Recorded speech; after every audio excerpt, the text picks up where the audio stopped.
ఉన్నటువంటి కాన్స్టిట్యూన్సీలు అవి ఏంటో మరి ఫైనల్ గా ఆంధ్రప్రదేశ్ లో చూసుకున్నట్లయితే వైసీపీ 2 స్థానాల్లో, టీడీపీ 6 స్థానాల్లో, జనసేన పార్టీ 1 స్థానంలో ఈ పోస్టల్ బ్యాలెట్ ఓట్లలో ముందంజలో ఉంది.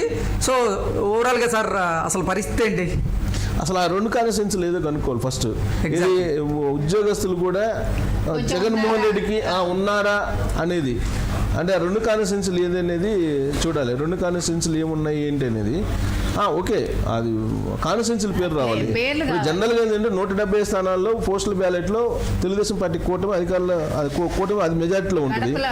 కడపలో అవినాష్ రెడ్డి, కడపలో లోక్సభ స్థానంలో షర్మిల ముందంజ. సో అవినాష్ రెడ్డికి కడపలో భారీ షాక్ తప్పదు.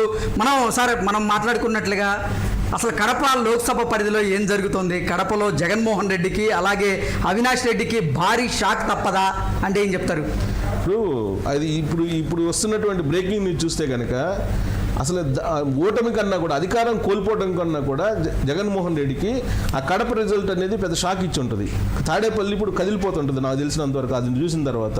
ఎందుకంటే అక్కడ భారీ క్రాస్ ఓటింగ్ జరిగింది అనడానికి నిదర్శనం కనిపిస్తుంది. ఈవెన్ పులివెందుల్లో కూడా పోస్టల్ బ్యాలెట్ ఓట్లలో అసలు వైసీపీ కంటే కూడా కాంగ్రెస్ అలాగే టీడీపీ ఆధిక్యంలో కొనసాగుతున్నట్లుగా సమాచారం ఉంటుంది. అదే ఇందాక నువ్వేమన్నా అది మిస్ చూసుంటావు నేను అనుకుంటాను. వైఎస్ఆర్ కాంగ్రెస్ పార్టీది 3 చోట్ల ఉందా, బహుశా అది ఒకసారి చూడాలి. ఆ 3 కాన్స్టిట్యూన్సీలు ఏంటండి. ప్రభుత్వ ఉద్యోగుల్లో కూడా ఇంకా కొంచెం ఉండి ఉంటారండి.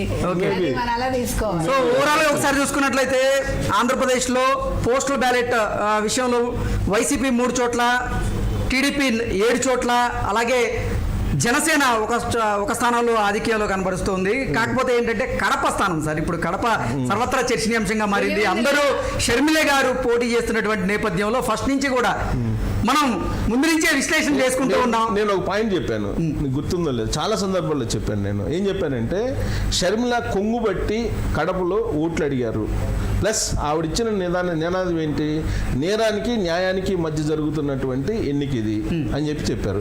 ఆమె కొంగు బట్టి అడిగినప్పుడే నేను చెప్పాను. ఏం చెప్పాను ఆ రోజే చెప్పాను, కడప ఉండేటువంటి ప్రజలు మహిళలకి చాలా గౌరవిస్తారు. వాళ్ళ ఫ్యాక్షను అవన్నీ పక్కన పెడితే, బట్ మహిళలకి మిగతా వాళ్ళకన్నా కూడా అత్యంత గౌరవిస్తారు.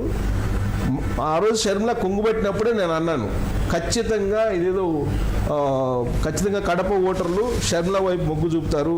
కొంగుబట్టి అడిగారని అంటే ఖచ్చితంగా సానుభూతితోటి ఓట్లు వేస్తారు కడప సంబంధించినటువంటి ఓటర్లు అనేది నేను ఆ రోజు కూడా విశ్లేషించుకుంటూ వచ్చాం. కడప పైగా వివేకానంద రెడ్డి పులివెందులతో సహా కడప జిల్లాలో ప్రతి వాళ్ళకి తెలిసినటువంటి లీడర్ ఆయన. ఎవరు? వివేకానంద రెడ్డి మర్డర్ అనేది చాలా ఎఫెక్ట్ చూపించింది అక్కడ అనేది. తర్వాత నాకు యాక్చువల్గా పోలింగ్ ముందు రోజు కూడా నాకు ఒక మాజీ మంత్రి ఆయన చెప్పింది ఏంటంటే, తాను అక్కడ పర్యటించిన సందర్భంగా అక్కడ వచ్చినటువంటి ఫీడ్బ్యాక్ ఏంటి అని చెప్పి ఆయన చెప్తూ, పులివెందుల జగన్మోహన్